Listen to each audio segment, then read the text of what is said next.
एक समय की बात है, एक व्यापारी अपनी 3 बेटियों के साथ रहता था। व्यापारी को अपनी तीनों बेटियों से प्यार था। एक दिन उसे किसी काम से दूसरे देश जाना था। जाने से पहले व्यापारी ने अपनी तीनों बेटियों को अपने पास बुलाया और पूछा, मेरी प्यारी बच्चियों, कहो मैं परदेश से तुम तीनों के लिए क्या लाऊं? पहली बेटी ने सुंदर कपड़े और दूसरी बेटी ने गहने मंगवाए।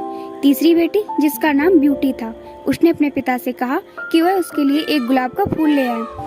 व्यापारी ने अपनी तीनों बेटियों से उनके उपहार लाने का वादा किया और अपने सफर पर निकल पड़ा। अपना काम खत्म करके व्यापारी जब अपने घर की ओर चला तो वह तूफान में फंस गया और रास्ते में भटक गया। बहुत कोशिशों के बाद भी वह अपने घर का रास्ता न ढूंढ सका। तब तक अंधेरा भी हो चुका था।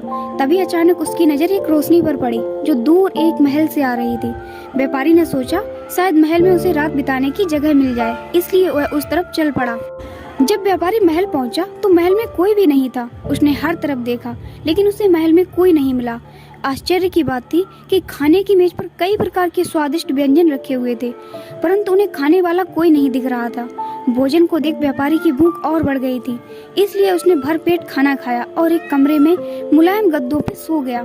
सुबह व्यापारी ने जब महल के बगीचे में सुंदर गुलाब खिले देखे तो उसे ब्यूटी से किया हुआ वादा याद आ गया। उसने एक फूल तोड़ा और घर की ओर जाने लगा। तभी वहाँ एक भयानक जीव प्रकट हुआ और बोला, मैंने तुम्हें अपना भोजन खाने दिया, अपने मुलायम गद्दों पर सोने दिया और तुम मेरे ही बगीचे से गुलाब तोड़ रहे हो। तुम्हें इसकी सजा भुगतनी होगी। व्यापारी बहुत डर गया।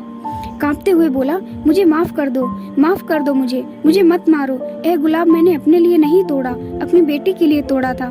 मैंने अपनी बेटी से वादा किया था कि मैं उसके लिए गुलाब का फूल लाऊंगा। यह सुनते ही राक्षस ने व्यापारी से कहा कि वह एक शर्त पर उसे छोड़ेगा, उसे अपनी बेटी को महल में भेजना होगा।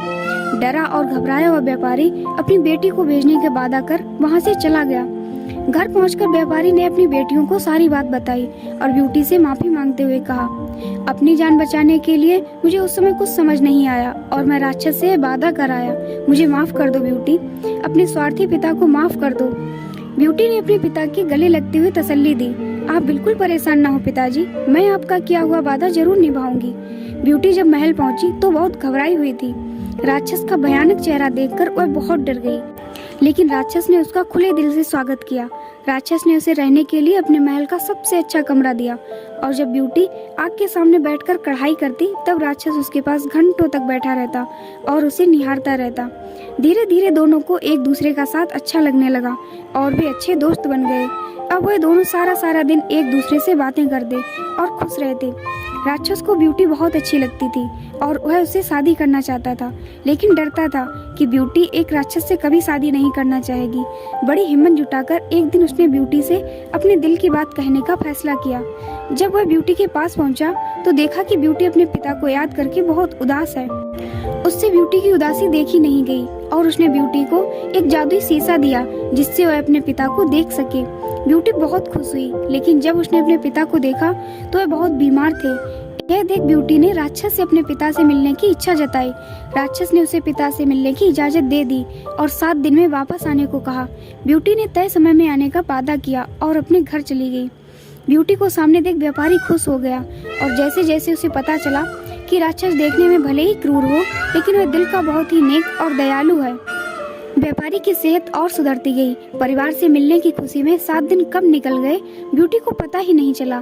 एक दिन ब्यूटी ने सपना देखा कि राक्षस की हालत बहुत खराब है और जल्दी ही मरने वाला है। अगले ही दिन वह महल वापस आ गई और उसने पाया कि राक्षस बगीचे में बेसुध पड़ा हुआ था, जैसे वह मर चुका हो।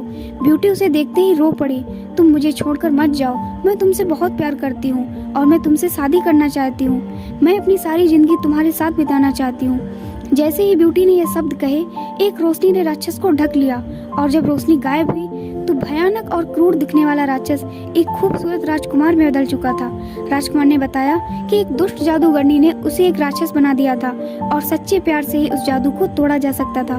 बहुत समय से राजकुमार उस लड़की को ढूंढ रहा था जो उससे उस रूप में प्यार करे जिससे सब डरते थे, जो उसकी सूरत से नहीं बल्कि उसके गुणों को चाहे। आखिरकार राजकुमार को उसका सच्चा प्यार मिल गया और वह बहुत खुश था। जल्द ही ब्यूटी और राजकुमार की शादी हो गई और वह अपने गुलाबों से खूबसूरत दुनिया में हंसी खुशी रहने लगे। इस कहानी से हमें सीख मिलती है कि हमें किसी की सूरत को देखकर उसकी सीरत का अंदाजा नहीं लगाना चाहिए। इंसान का बाहरी रूप सिर्फ दिखावा है, उसका साफ दिल, उसके गुण देखकर इंसान से प्यार किया जाता है। अगर आपको ये ब्यूटी और द बेस्ट की कहानी अच्छी लगी है तो प्लीज़ वीडियो को लाइक एंड चैनल को सब्सक्राइब जरूर करें। धन्यवाद।